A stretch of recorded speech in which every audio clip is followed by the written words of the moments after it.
रद्द करो, काले कानून रद्द करो, किसान मजदूर एकता जिंदाबाद।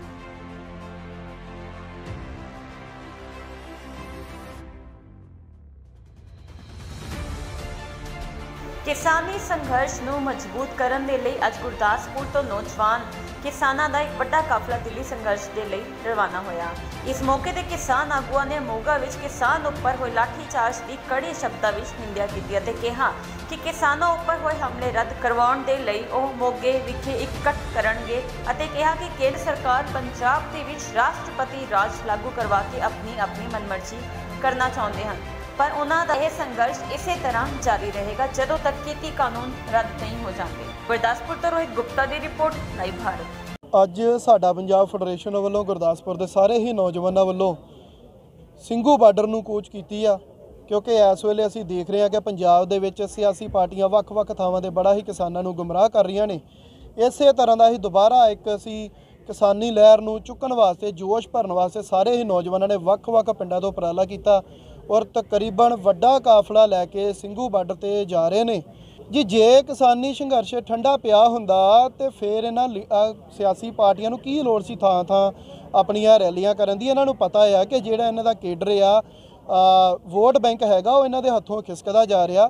दिनों दिन किसानी संघर्ष असीं समझदे आ कि मजबूत हुंदा जा रहा, क्योंकि ये केंद्र सरकार दी हुण इन्नी जरूरत नहीं रही भी इन्हां नूं धक्के दे नाल उत्थों उठा सकण, और सिर्फ एक छोटे छोटे उपराले कर रही इन्होंने हत्थियां दे उत्ते लाठी चार्ज कर लिया, कभी करनाल च कर लिया। कल भी इन्होंने मोगे दे विच बहुत ज़्यादा लाठी चार्ज किया, अथरू गैस के गोले चलाए ने।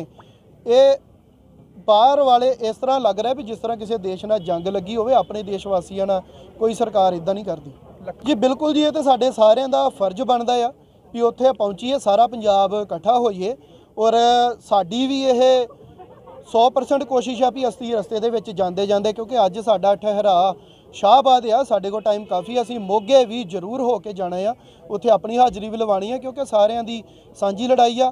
ਜਿਹੜੇ भी किसान ने पूरे पंजाब के सांझे ने, पूरे देश के सांझे ने, और असी भी अपने जिले तो उत्थे पहुँच जरूर करें। बिल्कुल जी, ये सरकार की एक इदां दी रणनीति बनाई जा रही है, एक तो करोना नूं लैके, एक थां ते जिहड़ा बीजेपी ने प्लान बनाया भी घरां चों निकलो, रैलियां करो, और पुट्ठे सीधे बयान इदां दे दिंदे आ भी इन्हां नूं पता है कि किसानां ने साडा विरोध करना ही करना, और इन्हां नूं एक मीडिया दे विच अहिंसक दिखा के राष्ट्रपति राज लागू करने की कोशिश की जा रही है। और तीजी लहर दे विच भी इन्होंने एक प्रोपोगंडा वड्डा करना है, जो सानू महसूस होंदा है कि इन्होंने आने वाले समय दे विच जदों विधान सभा की टर्म खत्म होने लगी उदों जिन्हों जाके तीजी लहर चला देनी आ और कह देना भी हुण इत्थे राष्ट्रपति राज लागू कर दो। ये सारे प्रोपोगंडे आ किसानी अंदोलन नूं ढाह लाउण वास्ते, पर इदां यह कभी भी अपनी कामयाबी नहीं हो सकेगी अपनी चालां दे विच जी, क्योंकि इत्थे साडे आपसी भाईचारे दे विच फुट पैंदी आ। और असीं भी ये बेनती करदे आ भी इत्थे शरारती लोग कुछ विच वड़ के लोकां नूं गुमराह कर रहे हैं।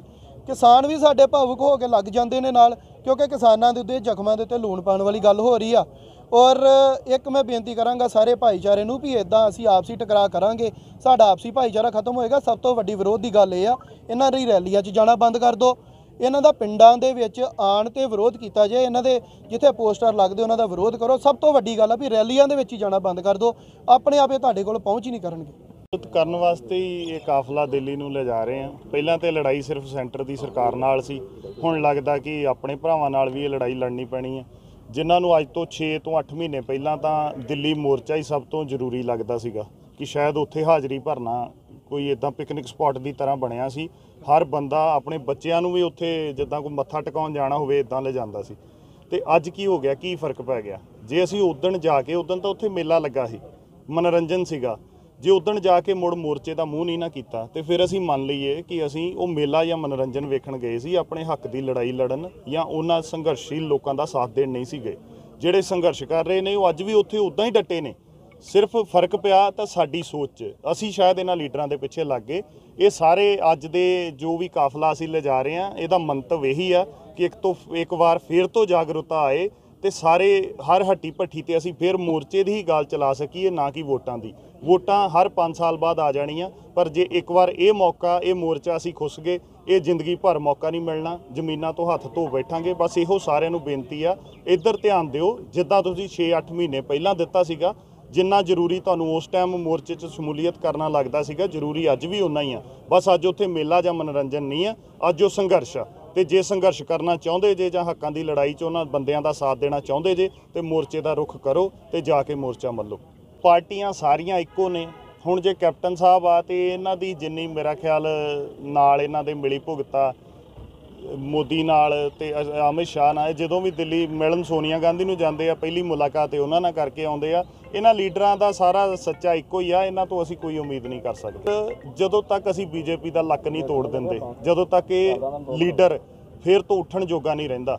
ਜਿਹੜਾ ਝੁਕ ਜਾਵੇ ਨਾ, ਹਨੇਰੀ ਆਈ ਤੇ ਇਹ ਕਿਸਾਨਾਂ ਨੇ ਇੱਕ ਤੂਫਾਨ ਲਿਆਂਦਾ ਵਾ, ਤੇ ਜਿਹੜਾ ਇਹਦੇ 'ਚ ਝੁਕ ਜੂਗਾ ਉਹਦੇ ਫੇਰ ਉੱਠਣ ਦੀ ਉਮੀਦ ਰਹੂਗੀ। ਤੇ ਜਿਹੜਾ ਆਕੜ ਕੇ ਖਲੋਤਾ ਰਹੂਗਾ, ਜੜ੍ਹਾਂ ਤੋਂ ਪੁੱਟਿਆ ਜਾਊਗਾ, ਮੋੜੋ ਉੱਠਦਾ ਨਹੀਂ। ਫਿਰ ਕਿਸਾਨੀ ਸੰਘਰਸ਼ ਨੂੰ ਢਾਹ ਨਹੀਂ ਲੱਗ ਸਕਦੀ। ਇਹ ਬੜੀ ਪਹਿਲਾਂ ਤੋਂ ਗੱਲ ਸੀ, ਜਦੋਂ ਤੋਂ ਅਸੀਂ ਇਹ ਸੰਘਰਸ਼ ਦੇ ਵਿੱਚ ਸ਼ਾਮਲ ਹੋਏ ਸੀ ਉਦੋਂ ਤੋਂ ਅਸੀਂ ਇਹ ਗੱਲ ਦਾ ਜ਼ਿਕਰ ਕਰਦੇ ਸੀਗੇ ਕਿ ਨਾ ਤਾਂ ਕਦੇ ਬੀਜੇਪੀ ਸਰਕਾਰ ਆਉਣੀ ਆ ਪੰਜਾਬ ਦੇ ਵਿੱਚ, ਨਾ ਪਹਿਲਾਂ ਆਉਣੀ ਸੀ, ਨਾ ਕਦੇ ਹੁਣ। ਤੇ ਬਿਲਕੁਲ ਉਹਨਾਂ ਦਾ ਪੱਤਾ ਹੀ ਸਾਫ਼ ਹੋ ਗਿਆ ਤੇ ਉਹਨਾਂ ਨੂੰ ਇੱਕ ਹੀ ਤਰੀਕਾ ਦਿਸਦਾ ਵਾ ਕਿ ਕਿਸੇ ਤਰ੍ਹਾਂ ਵੀ ਅਸੀਂ ਉਹਨਾਂ ਦਾ ਜਵਾਬ ਉਹਨਾਂ ਦੇ ਭਾਸ਼ਾ 'ਚ ਦਈਏ, ਮੂੰਹ ਤੋੜਵਾਂ, ਕਿਸੇ ਤਰ੍ਹਾਂ ਵੀ ਹਿੰਸਕ ਹੋਈਏ ਤੇ ਉਹਨਾਂ ਨੂੰ ਮੌਕਾ ਮਿਲ ਜਾਵੇ ਇਹੋ ਜਿਹਾ ਕੁਝ ਕਹਿਣ ਦਾ ਕਿ ਇੱਥੇ ਸ਼ਾਂਤੀ ਨਹੀਂ ਹੈਗੀ ਜਾਂ ਇੱਥੇ ਲਾਅ ਐਂਡ ਆਰਡਰ ਮੇਨਟੇਨ ਨਹੀਂ ਆ ਤੇ ਅਸੀਂ ਉਹ ਰਾਸ਼ਟਰਪਤੀ ਰਾਜ ਲਾ ਕੇ ਹੀ ਪੰਜਾਬ ਤੇ ਰਾਜ ਕਰ ਸਕਦੇ। ਅਦਰਵਾਈਜ਼ ਉਹਨਾਂ ਨੂੰ ਹੋਰ ਕੋਈ ਦਿਸਦਾ ਨਹੀਂ ਰਾਹ।